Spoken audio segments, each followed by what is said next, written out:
Hello दोस्तों, स्वागत है आपके अपने परिवार ऑफिशियल स्टडी अड्डा चैनल पर।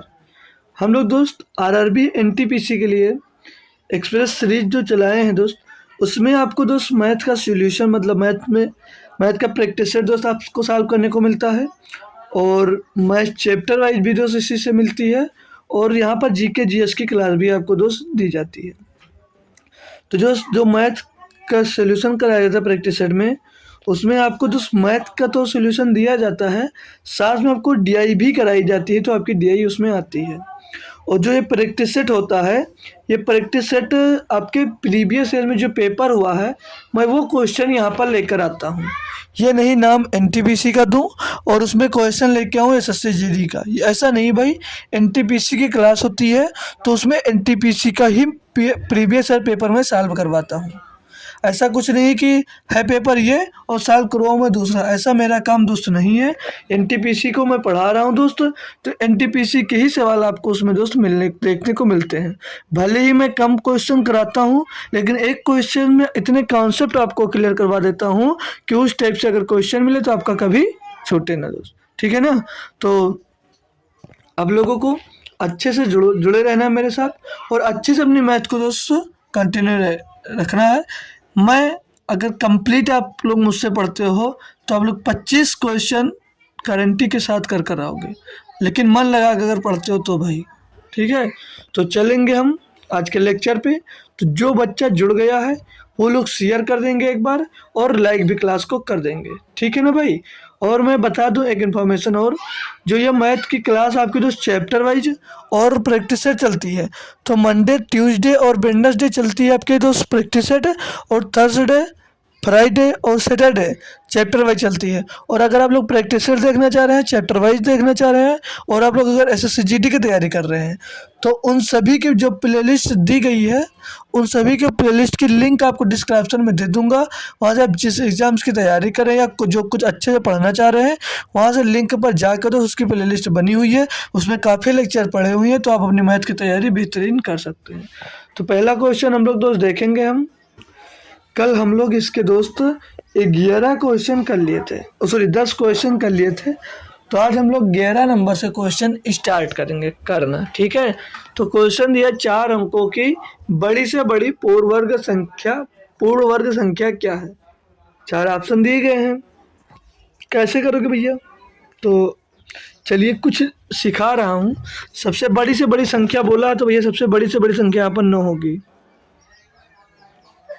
ठीक है। सबसे बड़ी से बड़ी संख्या 999 होगी, ये आपको चेक करना है। उससे पहले कुछ लिखा रहा हूँ इंपॉर्टेंट थिंग्स, उसको लिख लेना है।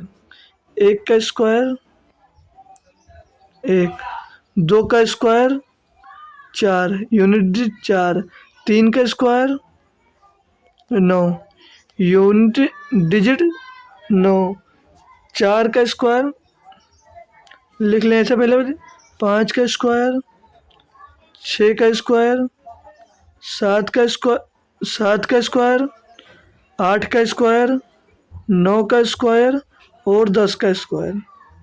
क्लियर भाई? जी सर क्लियर। बहुत बेहतरीन तरीके से दोस्त आपको बता दूंगा आज कि कभी इस टाइप के क्वेश्चन में आप लोगों को फंसने की ज़रूरत नहीं पड़ेगी, ठीक है। अब 4 का स्क्वायर 16 तो यूनिट डिजिट 6, 5 का स्क्वायर 25 तो यूनिट डिजिट 5, 6 का स्क्वायर 36 तो यूनिट डिजिट 6, 7 का स्क्वायर 49 यूनिट डिजिट 9, 8 का स्क्वायर 64 यूनिट डिजिट 4, 9 का स्क्वायर 81 यूनिट डिजिट 1 और 10 का स्क्वायर 100। एक बात ध्यान रखना आपको, जब भी दोस्त ये जीरो जो मिल रहा है, ये अगर इवन होगा, जीरो के नंबर्स इवन होंगे, यानी कि 2 4 6 8 10 होंगे अगर, तभी वो पूर्ण वर्ग संख्या होगी। अगर ऑड नंबर है जीरो का, जैसे 3 है, 5 है, 7 है, तो वो संख्या जो होगी वो कभी पूर्ण वर्ग संख्या नहीं होगी। अब एक बात और नोट में अच्छे से लिख लेना आप लोगों को कि क्या लिखोगे, 1 लिखोगे, 1 2 1 4 1 4 6 5 है और 9, 1 4 6 6 5 9। भैया स्क्वायर करने पर लिखेंगे क्या, स्क्वायर करने पर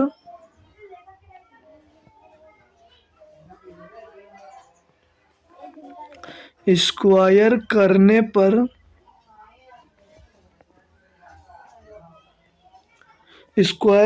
पर केवल केवल इकाई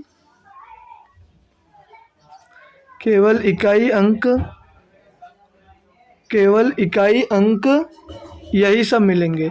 किसी भी नंबर का आप लोग स्क्वायर करते हो तो सिर्फ स्क्वायर में आपको 1, 4, 5, 6, 9 के अलावा दूसरा नंबर दोस्त नहीं मिलेगा।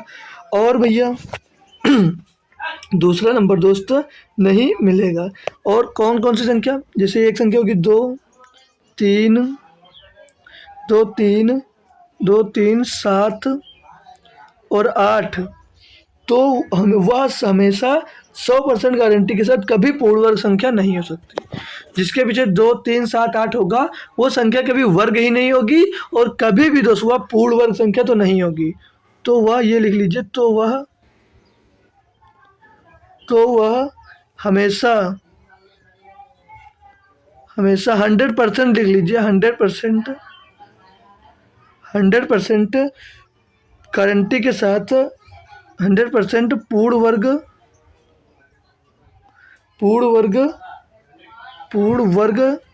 नहीं होगी। ठीक है भैया। अब जिसके पीछे अगर 2, 3, 7, 8 आ जाता है तो संख्या कभी पूर्ण वर्ग हो नहीं। 8 आ रहा भैया तो ये कभी संख्या पूर्ण वर्ग आपकी नहीं हो सकती। क्लियर। और अब आप लोग एक कंफ्यूजन में पड़ोगे कि जिसके पीछे क्या 1, 4, 5, 6, 9 आ जाए तो वो पूर्ण वर्ग संख्या होगी। वो संख्या क्या पूर्ण वर्ग होगी? वह संख्या कभी नहीं होगी। कैसे? वह संख्या लिख लेंगे आप लोग, जैसे क्या लिख लोगे, जैसे अभी लिख दूं मैं कि जैसे पूछ लो आपसे क्या वह संख्या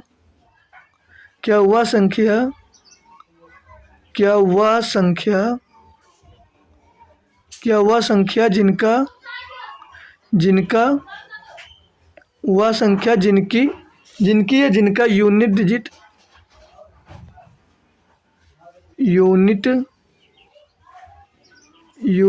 जो अभी हमने ऊपर लिखा ये वाले यूनिट डिजिट लिख लीजिए चाहो तो।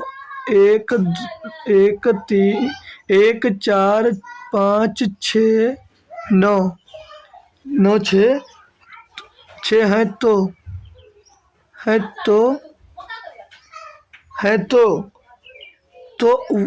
तो वो हमेशा पूर्ण वर्ग होगी। आपसे ये क्वेश्चन पूछा जाए पूर्ण वर्ग होगी तो आपको लोग क्या रिप्लाई दोगे वहाँ पर? अभी संख्या पूछ ली जाए कि जैसे किसी का यूनिट डिजिट 1, 4, 5, 6, 9 है तो क्या संख्या पूर्ण वर्ग होगी? तो आपका रिप्लाई क्या आएगा दोस्त वहाँ पर कि नहीं? क्या रिप्लाई आएगा भैया? नहीं। क्यों? क्योंकि अभी संख्या दे दी है जैसे आपको 134, तो पीछे का डिजिट आपका 4 है। क्या एक पूर्ण वर्ग संख्या है भैया ये? क्या ये एक पूर्ण वर्ग संख्या है? तो ऐसा नहीं हो सकता। तो क्या लिखोगे भैया? नहीं पूर्ण वर्ग, और नहीं पूर्ण वर्ग संभव भी है। जो पूर्ण वर्ग संभव है दोस्त, पूर्ण वर्ग संभव है लेकिन हर संख्या दोस्त नहीं हो सकती। पूर्ण वर्ग संभव है लेकिन सभी संख्या दोस्त पूर्ण वर्ग नहीं। या तो ये भी लिख सकते, या तो हो सकती है, संभव भी है या तो हो सकती है, मतलब कंफर्म दोस्त नहीं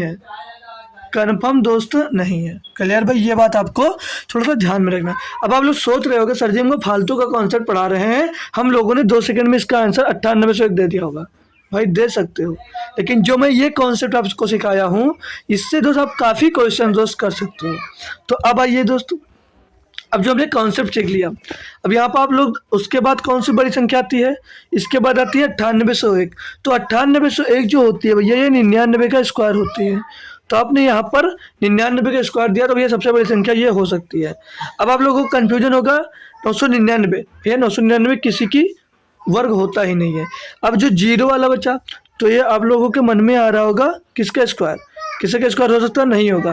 क्यों? क्योंकि अभी हमने बताया है अगर जीरो जो होगा इवन नंबर में होगा, या तो यहाँ पर अगर 4 होता तो ये किसी का स्क्वायर होता, 2 होता तो किसी का स्क्वायर होता, 6 होता तो किसी का स्क्वायर होता। अगर इवन नंबर जीरो दिया तो ये कभी किसी का पूर्ण वर्ग नहीं हो सकता। तो ये ऑप्शन नंबर आपका डी सही होगा। जो ये बताइए ये आपको तो सिखाने के लिए बताए। तो क्लियर है कॉन्सेप्ट? ठीक है, तो आप लोग चाहते थे 2 सेकंड में कर सकते थे, मैंने 5-6 मिनट आपके लिए तो गलत लिए, ऐसा नहीं है भाई। आप लोग इसको बेहतरीन तरीके से कर सकते थे, ठीक है। और अगर चाहते तो कैसे कर सकते थे? अगर ऐसा नहीं करते आप लोग तो कैसे कर सकते थे? जैसे अभी आप लोग एक नंबर ले लेकर कैसे निकालते? अब जैसे बोला 4 अंकों की बड़ी से बड़ी पूर्ण वर्ग संख्या ज्ञात कीजिए, जिसे भाग विधि से कर सकते थे। कैसे भाग विधि से करते? कैसे करते भैया? 9, 4 अंकों की सबसे बड़ी संख्या लेते हैं हम, 9 9 9। अब इसको हम लोग कैसे करते हैं? इनका जोड़ा बनाते हैं। भाग विधि जो जानता होगा वो कर सकता है। इसको भैया जोड़ा बनाएंगे हम। अब इसको जो कटेगा जोड़ा कटेगा, तो 9 से जा रहा है, तो 9 से काटोगे 9 9 81, 9 9 81 भैया। बट्टे में आएगा, बचेगा यहाँ पर 8, और जब यहाँ पे उतरेगा पूरा वर्ग तो पूरा जोड़ा उतरेगा 899 हो जाएगा। अब यहाँ पर दोस्तों ये जो 9 करे हो 9 जुड़ जाएगा 18 हो जाएगा। अब ये 18 के पीछे कितना लिखें कि 899 में विभाजित हो जाए? तो यहाँ पर क्या लिख दें? यहाँ पर ऐसी कौन सी संख्या लिखे तो ये विभाजित हो जाए? तो भाई एक आगे भी बचेगा, ठीक, 1899 बचा। अब ऐसी संख्या यहाँ पर क्या लिख दे कि ये विभाजित हो जाए? तो ये ऐसी कौन सी सबसे बड़ी से बड़ी संख्या लिख सकते हो? तो मैं बोलूँगा 9 लिख सकता हूँ। तो 9 लिखोगे तो 9 यहाँ पर लिखोगे। अब 9 का गुणा 189 में होगा, तो 9 9 81 का 1 हासिल आएगा 8, और 9 8 72, 72 8 80, 72 8 80, 80 का 0 हासिल आ जाएगा 8, और 8 9 एकम 9 9 8 17, 17 से 1 आएगा, घटाओगे भैया 8 9 1, 198 शेष बचेगा।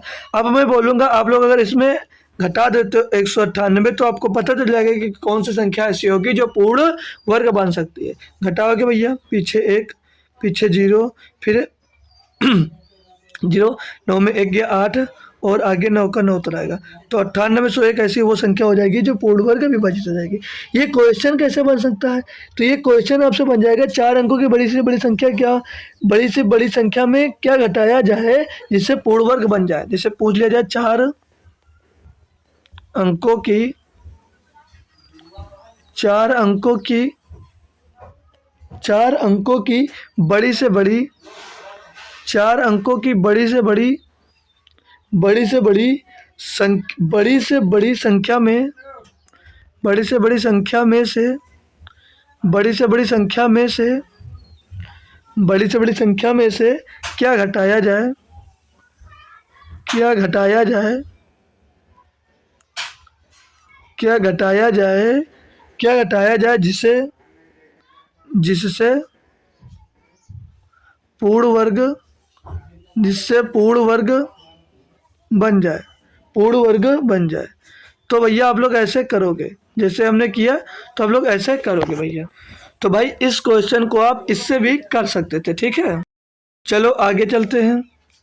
क्वेश्चन नंबर 12 दिया है, किसी संख्या के आधे का, किसी संख्या के आधे मतलब कोई संख्या का आधे किसी संख्या के आधे 1/3 और 5वें भाग का योग, 1/3 और 5वें भाग का योग उस संख्या से 12 अधिक है, संख्या क्या है? अब भैया यहाँ पर आपको संख्या माननी है, तो हम अगर आपसे कहें हम यहाँ पर संख्या 30 मान लें, तो बोलोगे सर जी आप 30 कैसे मान लिए? अब हमने 30 मान लिया। अब आप लोगों के मन में ख्याल आ रहा होगा कि सर जी आप लोग 30 मान कैसे लिए? भाई बताऊंगा। 5 3 2 इनका एलसीएम ले लिया, तो 5 3 15 दूना, सॉरी दोस्त 15 दूना 30, तो वो संख्या हमने 30 मान ली, ठीक है भैया? बोलोगे जी सर। अब हम पहली संख्या निकाल सकते हैं, तो पहली संख्या आधी है, यानी इसका आधा कितना होगा? 15। इसका आधा कितना, मतलब इसका 1/3 कितना होगा? 10। इसका 1/5 कितना होगा? तो 6। क्लियर भैया? बोला 5वें भाग का योग उस संख्या से 12 अधिक संख्या क्या है? कर सकते हो ना भैया? कर सकते हो ना भैया? इनको जोड़ो, 15 10 25 और 6 31, इन संख्याओं का योग बोल रहा है उस संख्या से 12 अधिक है। भैया वो संख्या से ये कितना अधिक है, एक, और एक बराबर यहाँ पर कितना अधिक है, तो बोलोगे 12। पूछा क्या है कि संख्या अधिक है, तो संख्या क्या है भैया, आपसे संख्या पूछी जा रही है, तो भैया इससे एक अधिक है, तो वो संख्या कौन है, 31। एक संख्या अधिक है 31, एक अधिक है, तो पूछ रही वो संख्या कौन है, वो संख्या यानी कि किसकी बात कर रहा है, वो ये इसकी बात कर रहा है। इससे पीछे देना भैया, पांचवें भाग का योग संख्या से 12 अधिक है, तो संख्या क्या है, मतलब संख्या क्या है, तो एक बराबर 12, तो 30 बराबर पूछा जा रहा है, तो 12 3 36 360। भैया कोई दिक्कत कोई परेशानी नहीं होगी, कोई दिक्कत कोई परेशानी नहीं होगी, अच्छे से क्वेश्चन कर पाए होंगे। चले आगे, चलो आगे। 13 नंबर दिया है, किसी वृत्त में 60 डिग्री का केंद्र कोण 35 सेंटीमीटर लंबे चाप को प्रतिच्छेदित करता है, तो उस वृत्त की त्रिज्या ज्ञात करें। भाई त्रिज्या ज्ञात करना है, त्रिज्या कुछ फार्मूले लिखा रहा हूँ, आप लोग उससे त्रिज्या दोस्त ज्ञात कर सकते हो, उन फार्मूलों से दोस्त आप लोग त्रिज्या ज्ञात कर सकते हो। तो बोलोगे जी सर जी लिखा दीजिए। फार्मूला क्या होता है, एक आर्क, आर्च बराबर होता है एंगल, होता है एंगल, एंगल गुणे में रेडियस। हिंदी में लिख दे रहा हूँ भाई, कोई दिक्कत नहीं है, गुणे में रेडियस। तो हिंदी में इसको क्या बोलते हैं, आर्क, आर्च को चाप बोलते हैं भाई, आर्क को क्या बोलते हैं, तो चाप बोलते हैं, और एंगल को हिंदी में कोण बोलते हैं भाई, हिंदी में एंगल को कोण बोलते हैं, और रेडियस को हिंदी में भैया त्रिज्या बोलते हैं, और यहाँ पर आपको त्रिज्या ही निकालना है भाई। ठीक है भैया, बोलोगे जी सर, तो इस फार्मूले का यूज कर कर आप लोग निकाल सकते हो। अभी आपको जैसे एंगल पूछ लिया जाए तो एंगल भी निकाल सकते हो, एरिया पूछ लिया जाए तो क्षेत्रफल ज्ञात कर सकते हो यहाँ पर भैया, चाप पूछ लिया जाए तो चाप क्या होगा, जैसे एरिया, क्षेत्रफल पूछ लिया जाए तो एरिया बराबर क्या होगा, एल, जैसे एल होगा एरिया बराबर चाप गुणे लंबाई, चाप की लंबाई और गुणे में रेडियस, तो ये लिख सकते हो। अब आप इस पर क्वेश्चन करोगे कैसे भाई, देखिए आपको दिया क्या है, दिया है किसी वृत्त में 60 डिग्री का केंद्र कोण है, मतलब कोण 60 डिग्री का है। बोलोगे जी सर जी। चाप कितना दिया, 35 सेंटीमीटर लंबे चाप, चाप की लंबाई 35 दिया गया है भैया, क्लियर। अब यहाँ पर जो आंसर आ रहा है ये रेडियन में आ रहा है, जो आंसर आ रहा है भाई ये रेडियन में आ रहा है, तो आप लोगों को डिग्री को रेडियन में बदला जाएगा, तो किससे गुणा करोगे, तो यहाँ पर आप लोग गुणा करोगे पाई बटे 180 से। बोलोगे जी सर, और गुणे में त्रिज्या आ जाएगी। सॉल्व करोगे आप अब इसको, तो कैसे करोगे, 60 से इसको काटोगे 3 बार जाएगा, ठीक है भैया। 3 का गुणा यहाँ पर होगा 35 में, और भाग में आ जाएगा क्या, पाई, तो आर बराबर क्या मिल जाएगा, 35 दिया 105, पाई इसके बट्टे में आ जाएगी, इतने सेंटीमीटर भैया आपकी क्या मिल जाएगा, उस वृत्त की त्रिज्या मिल जाएगी। ऑप्शन नंबर सी इसका सही जवाब हो जाएगा। सभी बच्चे को क्लियर हो तो आगे बढ़ जाते हैं। आइए अगला क्वेश्चन दिया आपको, बोला 14 नंबर क्वेश्चन है भैया, दिया है कि 150 पुरुष 90 मीटर गुणे 40 मीटर माप वाले एक तरल ताल में डुबकी लगाते हैं। तरल ताल मतलब क्या होता है भैया, स्विमिंग पूल मान लीजिए, में डुबकी लगाते हैं। यदि एक आदमी औसतन 8 मीटर क्यूब पानी विस्थापित करता है, तो उन सभी के डुबकी लगाने से तरल ताल के जल स्तर में कितनी वृद्धि होगी भाई। तरल ताल मतलब भैया क्या हुआ, तरल ताल मतलब अभी हमने बताया आपको, एक का क्या हो सकता है, क्या हो सकता है एक का, तो भैया आप लोग स्विमिंग पूल इसको कह सकते हैं भाई, क्या बोल सकते हैं इसको, स्विमिंग पूल बोल सकते हो, बोल सकते हो ना, बोलोगे जी सर।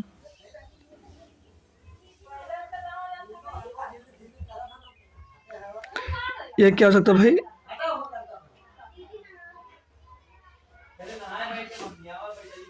ये स्विमिंग पूल हो सकता है भाई, ये हमने स्विमिंग पूल कुछ बना दिया।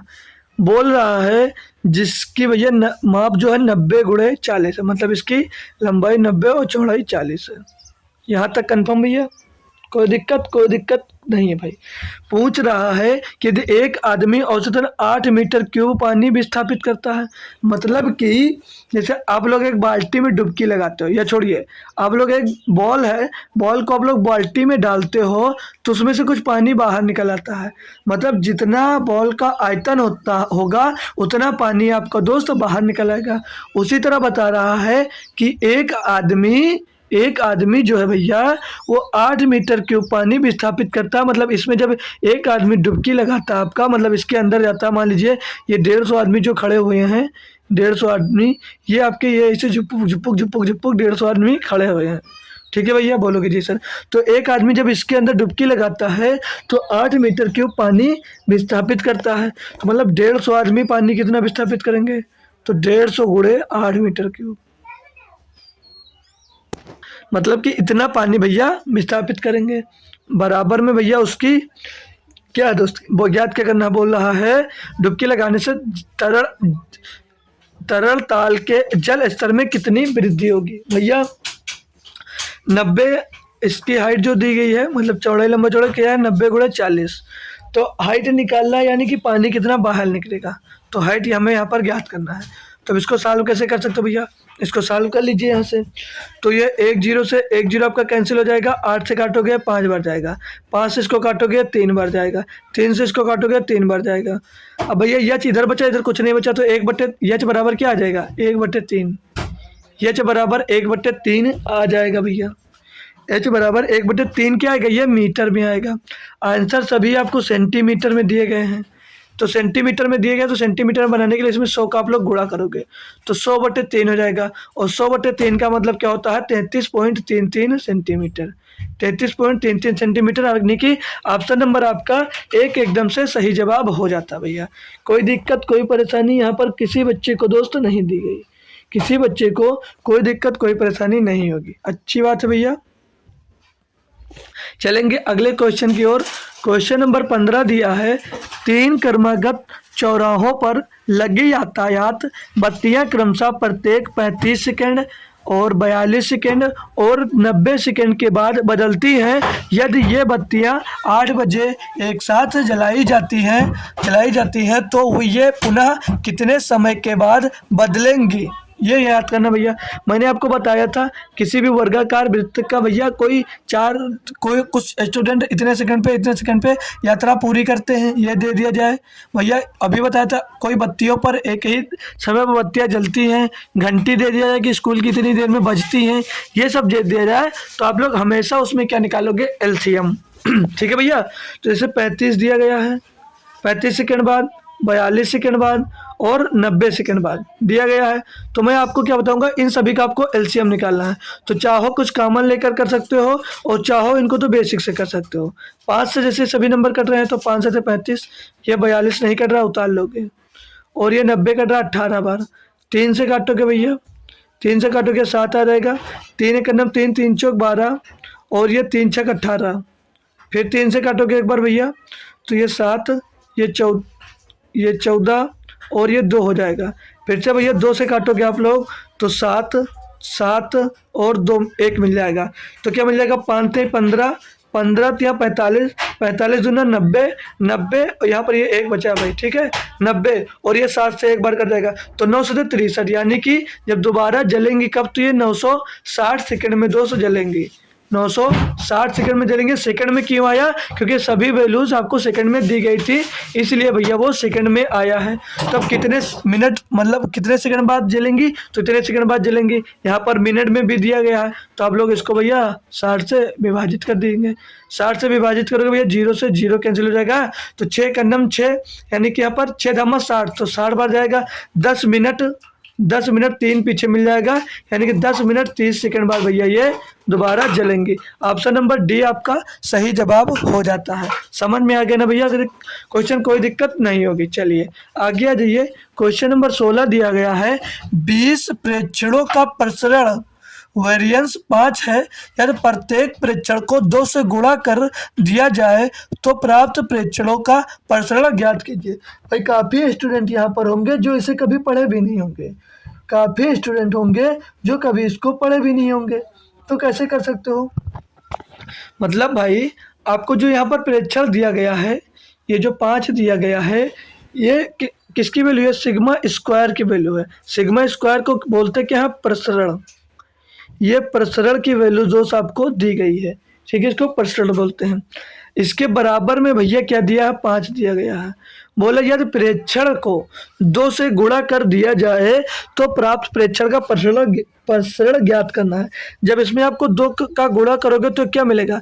भैया आपको जब 2 का गुणा करोगे तो हमेशा गुणा होगा, तो प्रेक्षण सिग्मा स्क्वायर है, यानी ये गुणा जो संख्या गुणा होगी आपकी वो स्क्वायर में ही गुणा होगी, ठीक है। तो स्क्वायर में गुणा हो गया, यानी यहाँ पर गुणा होगा 5 गुणा, मतलब 2 की पावर 2 स्क्वायर में गुणा होगा, 2 स्क्वायर में गुणा होगा, तब ये प्रसरण बनता है भैया, ठीक है। तो प्राप्त प्रेक्षण कितना होगा भैया? तो 5 गुणे 2 स्क्वायर, ऑप्शन नंबर डी आपका सही जवाब हो जाता है, ठीक है भैया। तो नया वेरियंस जो आपका प्राप्त होगा क्या होगा भैया? नया वेरियंस जो आपका प्राप्त होगा तो क्या बताओगे सर जी? कि क्या बताओगे सर जी? 5 गुणे 2 की पावर 2। अभी आपको नहीं समझ में आया होगा, तो जब मैं आपको चैप्टर वाइज पढ़ाऊंगा भैया तब आपको अच्छे से समझ में आ जाएगा, ठीक है। और अभी आपसे यहाँ पर एक क्वेश्चन और पूछ ले कि इसका प्राप्त प्रसरण गुणांक क्या होगा? प्रसरण गुणांक पूछ ले क्या होगा? प्रसरण गुणांक अगर पूछ ले आपसे एग्जाम्स में तो क्या होगा? तो इसका फार्मूला आप लोग लिख सकते हो।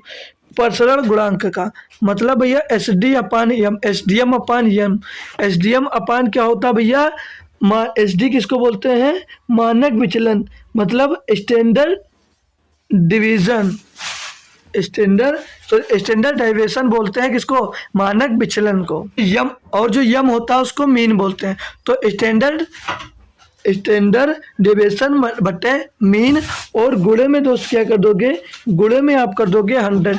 यहाँ से आप लोग दोस्तों प्रसरण गुणांक निकाल सकते हो, ठीक है। तो इसको चाहो आप लोग नोट कर लीजिए। अगला क्वेश्चन देखेंगे, क्वेश्चन नंबर 17 भाई दिया गया है, यदि cos x बराबर -3/5 है और यक्स और x तृतीय चतुर्थांश में स्थित है तो sin x का मान ज्ञात कीजिए। तो भाई इसको कैसे कर सकते हो? अब जो यक्स दिया है ये तृतीय चतुर्थांश में दिया गया है, और जो तृतीय चतुर्थांश में होता है, मतलब तृतीय चतुर्थांश में न तो आपका cos और न तो sin x माइनस होता है, ना माइनस होता है। मतलब तृतीय चतुर्थांश में ना आपका cos माइनस होता है ना साइन माइनस का होता है। तो भैया यक्स जो दे गया है, यक्स कितना? -3/5 दिया गया है।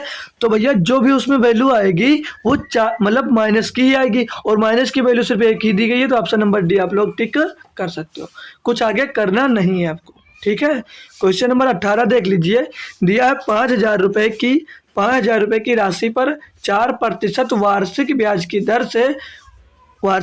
दर से वार्षिक और छमाही आधार पर चक्रवृद्धि करने पर 1.5 वर्ष में अर्जित चक्रवृद्धि ब्याजों का अंतर ज्ञात कीजिए। मतलब चक्रवृद्धि ब्याज मतलब जब सालाना है और छमाही है तभी आपको ज्ञात करना बताना है कि इसकी चक्रवृद्धि ब्याज क्या तो क्या होगा भैया? जब ब्याज वार्षिक होगी तो 4% लगेगी, जब अर्धवार्षिक होगी तो 2% लगेगी, और समय 1.5% दिया है। तो एक बार इसका क्या कर सकते हो आप लोग भैया? इसमें नेट चेंज का फार्मूला लगा सकते हो। कैसे भैया? ये पूरे साल के लिए लिया जाएगा तो 4% लिया जाएगा, और छमाही के लिए लिया जाएगा तो 2% लिया जाएगा।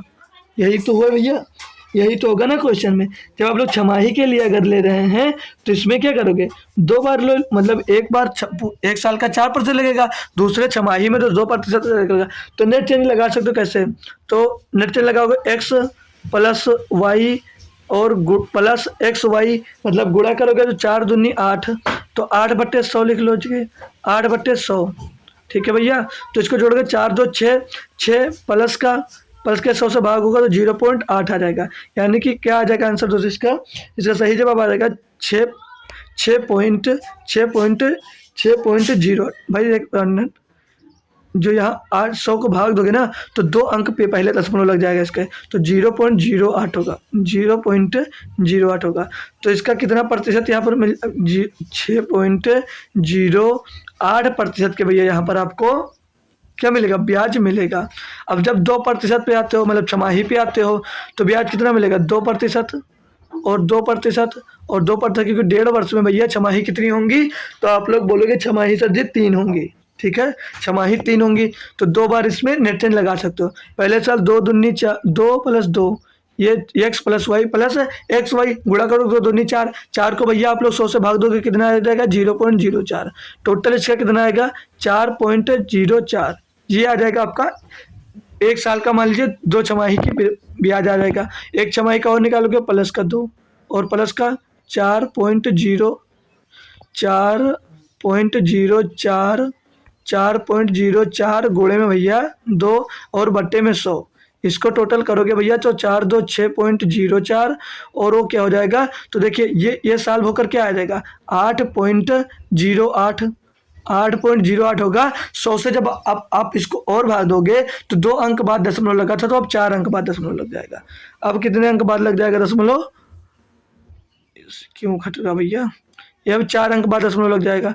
तो यहाँ पर जो ये आएगा, ये इसके प्लस में अब क्या आ जाएगा दोस्त, तो आप लोग प्लस में करोगे, आप लोग प्लस इसमें करोगे कि 0.0808, यही तो भैया प्लस करोगे, बोलोगे जी सर।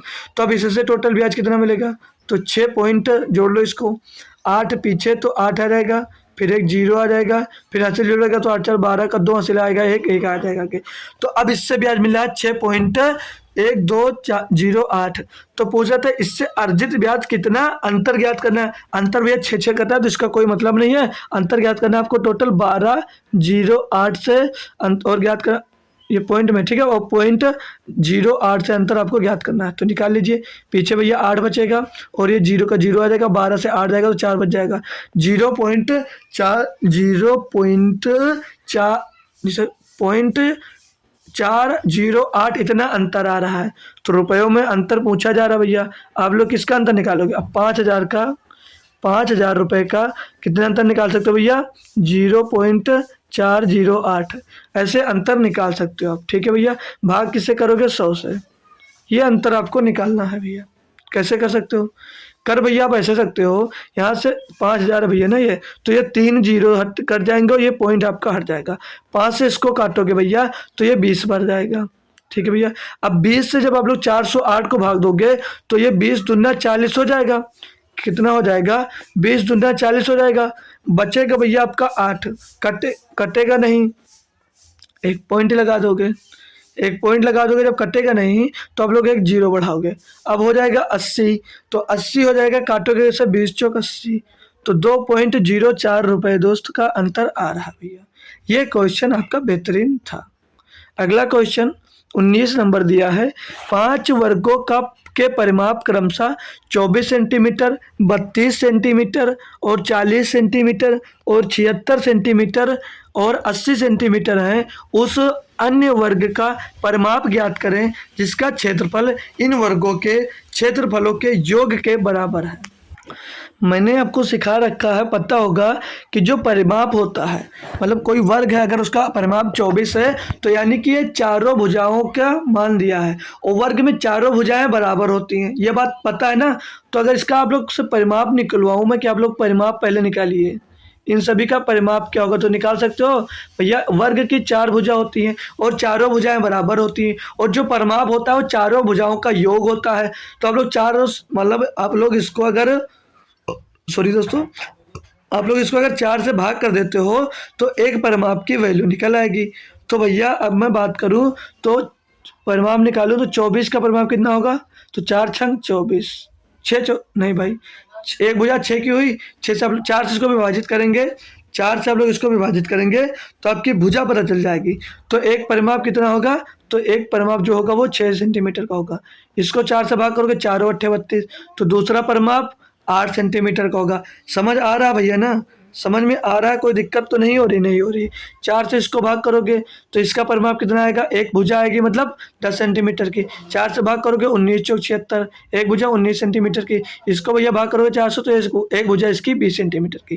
क्वेश्चन में बोला है उस अन्य वर्गों का परिमाप ज्ञात कीजिए जिनका क्षेत्रफल इन वर्गों के क्षेत्रफलों के योग के बराबर है। कैसे करोगे भैया, अब इन सभी का वर्ग निकालोगे तो एरिया मिलेगी, इन सभी को वर्ग निकालोगे तो एरिया मिलेगी। 6 36, 8 64, 10 दाम 100, 19 361, 20 में संयम 400। भैया क्लियर, कोई दिक्कत नहीं है। अब इनको दोस्त जोड़ोगे, इनको अब लोग जोड़ोगे भैया, इनको जोड़ोगे, एरिया इनकी निकालोगे जोड़कर, तो 403, 761, 761, 861, 861 लिख लीजिए भैया, 861 लिखिए, और 36 और 100, सॉरी 36 और 64 होते हैं 100, तो ये 961 हो जाएगा, 961। और जो वर्ग का एरिया होता है ए स्क्वायर होता है, ए स्क्वायर बराबर क्या होगा, 961 होगा, 961 होगा, तो ए बराबर क्या होगा, 31 होगा। अब बोला क्या था कि इन वर्गों के क्षेत्रफल के योग के बराबर है, मतलब भैया अब जो आपका जो अब वर्ग निकल कर आएगा, इन वर्ग जो निकल कर आएगा, तब मतलब ये एक वर्ग की भुजा हो जाएगी। तो अब आपसे पूछा जा रहा है कि इनका परिमाप ज्ञात कीजिए, तो फिर से आप लोग इसमें 4 का गुणा कर दोगे तो आपको परिमाप मिल जाएगा। मतलब बोला था इनका, बोला उस अन्य वर्ग का परिमाप ज्ञात करें, मतलब इससे जो अब जो वर्ग बनेगा उसका परिमाप ज्ञात करना है। तो जिसका क्षेत्रफल इन वर्गों के क्षेत्रफल को योग के बराबर है, तो इन वर्गों का हमने योग निकाला, इनका योग के क्षेत्रफल निकाला, तो इनका क्षेत्रफल क्या होता है, ए स्क्वायर, तो ए का मान ज्ञात कर लिया, तो मतलब एक भुजा की मान ज्ञात पता चल गई। तो अब उससे आपको वर्ग निकालना, तो इनका 4 गुना होता है भैया, मतलब जो वर्ग की एक भुजा होगी तो परिमाप दोस्त अगर चारों भुजाएं बराबर होती है, परिमाप क्या होगा, 31 गुणे 4, 124 सेंटीमीटर। कोई परेशानी, कोई दिक्कत भाई किसी स्टूडेंट को हो तो यहाँ पर एक बार मुझसे कंफर्मेशन कर सकता है, कोई दिक्कत हो तो यहाँ से आप लोग दोस्त कंफर्म कर सकते हो, बोलोगे सर जी हमें यहाँ पर कोई दिक्कत नहीं है, अच्छी बात है। अगला क्वेश्चन देखेंगे, क्वेश्चन नंबर 20 दिया है, एक विद्यालय में 2401 छात्र हैं, पीटी शिक्षक उन्हें पंक्तियों और स्तंभों में इस प्रकार खड़ा करना चाहता है कि पंक्तियों के संख्या और स्तंभों की संख्या के बराबर हो, पंक्तियों की संख्या ज्ञात कीजिए। तो अब यहाँ पर दिया गया है, मतलब पंक्तियों की संख्या और स्तंभों की संख्या बराबर होगी, यानी कि एक्स स्क्वायर, यानी कि मेरे भाई एक्स स्क्वायर बराबर दिया कितना, 2401, मतलब एक्स स्क्वायर होगी। तो आप लोगों के मन में क्या ख्याल आ गया कि सर जी हमेशा ये एक्स स्क्वायर होगी, नहीं भाई, बोले पंक्तियों की संख्या क्या, स्तंभों की संख्या 2/5 है, 3/5 है, 4/7 है, 5/7 है, कुछ भी आ सकता है, लेकिन यहाँ पर दिया है बराबर है, इनकी संख्या बराबर है, यानी कि एक्स स्क्वायर बराबर दिया गया है। तो एक्स स्क्वायर बराबर 2401 दिया गया है, तो ये जो 2401 है, ओ भाई 2401 है, अब इसका रूट, स्क्वायर रूट निकालोगे तो कितना आएगा, तो एक्स बराबर क्या मान मिल जाएगा यहाँ से, ये 49 का स्क्वायर लिखा है, ठीक है, 49 का स्क्वायर लिखा है, यानी कि पंक्तियों की संख्या कितनी हो जाएगी भैया, 49, पंक्तियों की संख्या भी 49 होगी और स्तंभों की संख्या 49 होगी। ऑप्शन नंबर बी सही जवाब है। समझ में आया भैया, कोई दिक्कत कोई परेशानी है, ये कोई दिक्कत परेशानी तो नहीं होगी, नहीं होगी, ठीक है भाई। तो आज यहीं तक रखेंगे, बाकी आपको क्वेश्चन दोस्त देख रहे होंगे, ये क्वेश्चन हमने दोस्त ले लिया है, आपका टाइप कर लिया है दोस्त क्वेश्चन, बस ये करवाना है। ये 30 के बाद और कुछ दिए गए थे 4-5 क्वेश्चन, वो अभी टाइप नहीं किया है, तो ये सभी क्वेश्चन कोशिश करूंगा कि आपको दोस्त कल के लेक्चर में प्रोवाइड कर दूँ। भाई क्लास कैसी लगी, सारे क्वेश्चन के समझ में आए आपको दोस्त कि नहीं आए, तो क्वेश्चन कैसे लगे ये आपको दोस्त कमेंट बॉक्स में बताना है, ये आपको दोस्त कमेंट बॉक्स में बताना है कि क्वेश्चन आपको दोस्त कैसे लगे, ठीक है। सभी बच्चे कमेंट बॉक्स में ये आंसर जरूर देंगे कि क्वेश्चन आपको कैसे लगे सारी, और मेथड जो बताया वो कैसे लगा, ठीक है भाई। और चाहो तो आप लोग चाहो भाई, एक मिनट, आप लोग चाहो तो ये क्वेश्चन नंबर 21 दिया है, इसको होमवर्क ले सकते हो अपने मन से, आप लोग चाहो तो इसको होमवर्क में आंसर कर सकते हो, आंसर इसका चाहो तो आप लोग होमवर्क में दोस्त कमेंट कर सकते हो, ठीक है भाई, चाहो तो कमेंट कर देना, आंसर स्क्रीनशॉट ले सकते हो, ठीक है भैया। और एक सॉरी, अब चाहो तो आप लोग इसका आंसर में दोस्त कमेंट कर देना। तो क्लास कैसी लगी है आपको कमेंट बॉक्स में बताना है। जो बच्चा अभी तक टेलीग्राम चैनल नहीं ज्वाइन किया है वो बच्चा अभी अभी जस्ट टेलीग्राम चैनल मेरा ज़रूर ज्वाइन कर लेगा, ठीक है। तो अब आपको मिलूंगा भैया यूनिक अप्रोच की क्लास में शाम 5 बजे, आज होगी भाई, कल नहीं हो पाई थी, आज होगी यूनिक अप्रोच की क्लास शाम 5 बजे। तो शाम 5 बजे सभी बच्चे जरूर जुड़ेंगे भैया। उसके बाद शाम को 9 बजे एसएससी जीडी के क्लास में, एसएससी जीडी के क्लास में दोस्त जुड़ेंगे, ठीक है, शाम को 9 बजे। तो आना ना भूलना सभी लोग दोस्त, ठीक है। तो क्लास कैसी लगी ये जरूर कमेंट कर देना दोस्त, मिलूंगा शाम को, तब तक के लिए थैंक यू सो मच।